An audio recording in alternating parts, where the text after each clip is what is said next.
Welcome to Grab Reload. I'm Anthony, and I'm going to be reviewing the Cooler Master MasterCase H100.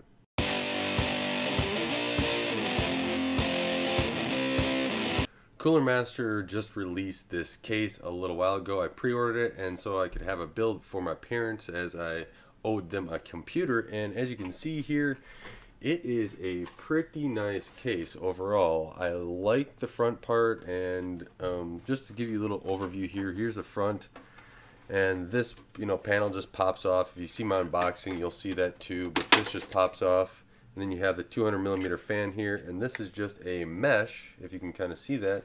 It then pops back on. I'll put it back on here in a second. As well as, this is an LED, and that's all hooked up.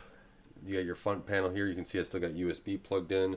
You got a side panel here, another side panel. The bottom, as you can tell, they even say you can put some SSDs and hard drives mounted in the bottom, but it has they're thin rubber pads that you can get to that actually work really nice and don't scratch up your desk. I've been having it on my desk and just moving it around, and that's really kind of good here. You have two thumb screws to take off the side panel. You have your PCI slots. A little bit of ventilation here, as well as your I/O shield. Here's where your power supply mounts. You're going to want to mount the power supply and then have the four screws as out on this, and you can slide it in and out as you work on the case. On the top, you'll see I actually have a wireless antenna stuck to the top of it, but you can see there is a handle there, and that it kind of caused a little bit of a problem. But then you also have a top vent there, and you can kind of mess with that and do to have airflow there as well.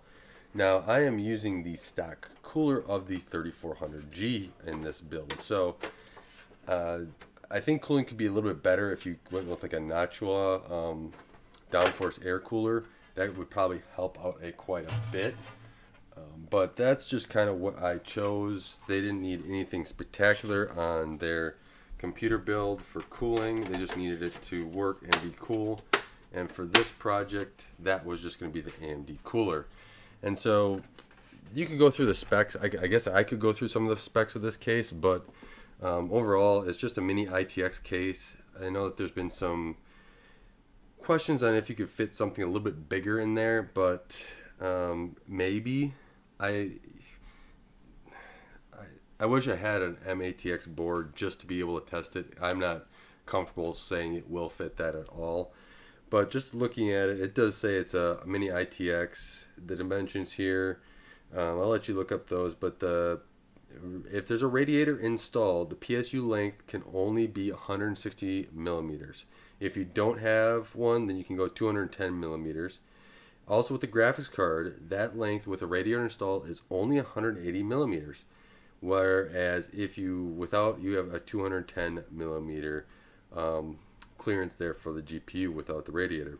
CPU cooler height is 83 millimeters, so that's something to keep in mind if you're going to put a cooler on this. So there is limited aspects of what you can be able to put in this case, and I'll show you here a little bit about this. There's a piece of metal in the way where you can mount more SSDs and stuff, but if you can really look in there, you can kind of see it's a little tight on where everything goes. And if that angle can kind of show you in there a little bit about the power supply and where the CPU cooler is right behind the plugs, you don't have much clearance even with that AMD stock cooler. So that's something to keep in mind. I did read through the instructions. Well, I didn't read through them. I looked at the pictures, and they kind of showed that they wanted the power supply fan facing out.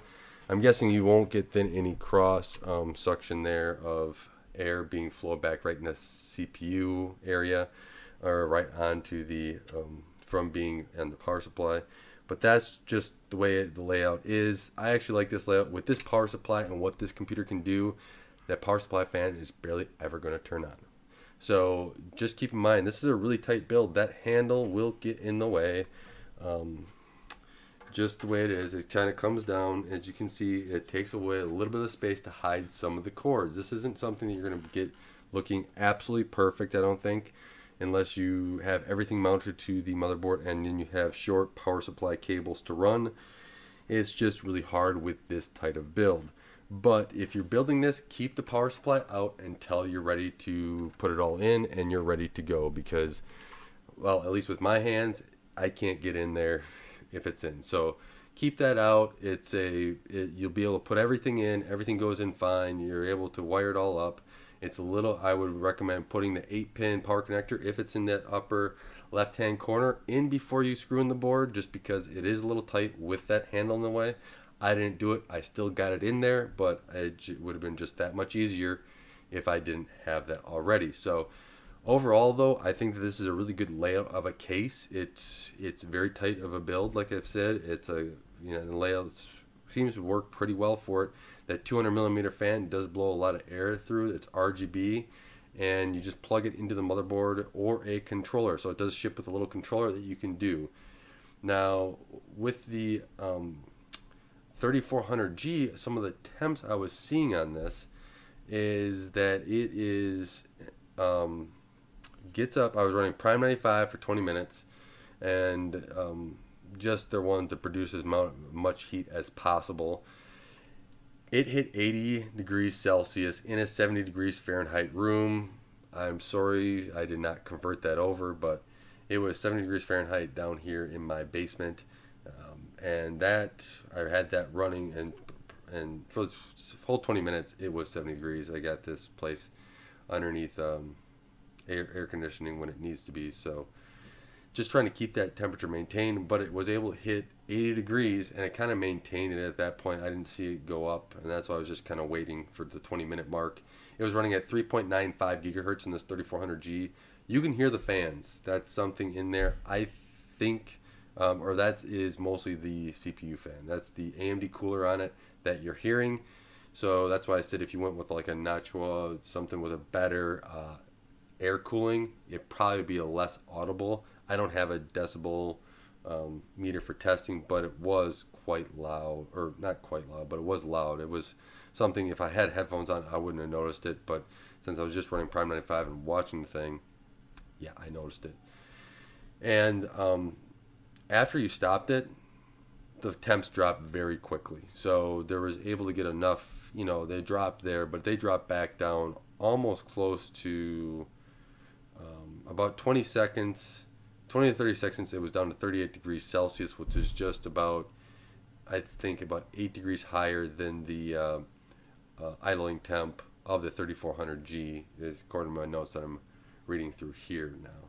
So that 200mm fan in front does seem to push air through. I do have it hooked up to this board. Again, I'm using the Gigabyte B450i Aorus Pro Wi-Fi motherboard, which is only has, I think, one fan header on it, I think, and a CPU fan header. So there's not really many options. I haven't really fully configured maybe where the fans are. I just basically just set it up, see what it can do, because a lot of people are going to be in that situation where they're going to build something. They're not going to really tweak everything out of it, but it should just work, I think. So there's a rumor out there that Cooler Master kind of is going to be bringing a 200mm AIO, which will be really cool for this case if you want to do an AIO in this case on the CPU, get a little bit better cooling in there. Now the GPU is going to be something you're going to have to think about as well. So yeah, and where that's going to fit, as you see, for the GPU slots, they're right here, and that's the room that you're going to have. So just keep that in mind when you are looking at GPUs, is that, it's an ITX case, so it will be constrained a little bit on size, but if you want a compact build that sits on your desk, it looks really good. As you'll see here, I'll put some B-roll of the case actually running, and it looks really kind of cool with that fan in front. The airflow is quite, and it was kind of impressive for the small case. And for my parents, for this, it's not like I'm throwing in a super high-end processor in here for them that throws off a lot of heat. 3400G does a pretty good job at staying, not even with Prime 95, not throwing off a ton. So like I said, the cable management isn't the greatest. The power supply hid some of those cables as they run across the board. You can be kind of sloppy because of that power supply being able to block a little bit of it, but I did try to run them as neatly as possible. I wish if I were to do this, like I want it to look really good, I would order custom cable lengths so that it would only go that certain length, so I could, you know, they would look even nicer. But for this build, that's not something I'm really concerned about. My parents aren't either, so that's the way it's coming with like this. It would be really kind of good for a little bit higher price if they had like a tempered glass option. Maybe take out, what I would kind of do for them is, because this panel is basically fixed, but for this side I would take out this metal piece, put it like a tempered glass here that you could then see inside, for those people that want to show off their case. You know, a lot of people do spend a lot of money on their motherboards and whatever else, so that would be a cool little addition as well. So my thoughts on this case, as you can kind of tell, I'm really liking it. I would definitely build another system in here again. If I was doing, like, if I want to do a lot of hard drive space and stuff like this is not the case for it, right? It does have limitations, so keep that in mind as you're building it. You know, take a look at some of the specs that they have. Make sure that you are outside of those limitations so that you don't run into them as you're building them.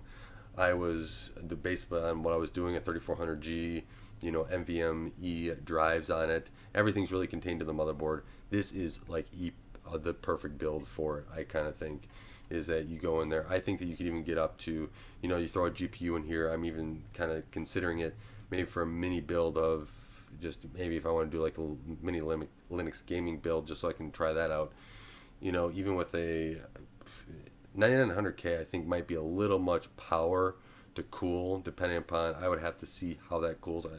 They do downclock, right? So you get that benefit. But if the AIO comes out and you can still fit a decent graphics card in there, this would be a great option for even a high-end build to be able to throw in here. But overall, if you're looking for an ITX case and like the airflow option where you have the air coming in through here, some output, and then through the top, but then also the back here, you know, a solid metal case as well, it works pretty nice. The power supply being nice and compact, kind of something a little bit more unique, this is the case to go. I'm definitely, you know, if I want to build something for myself and be small, I kind of would like this case a little bit more over the Thermaltake case that I have upstairs that I did for my personal build, a little mini ITX build. But this case just came out, so I didn't have that option. So with that, let me know what any questions you have. I'll be sure to answer them in the comments below.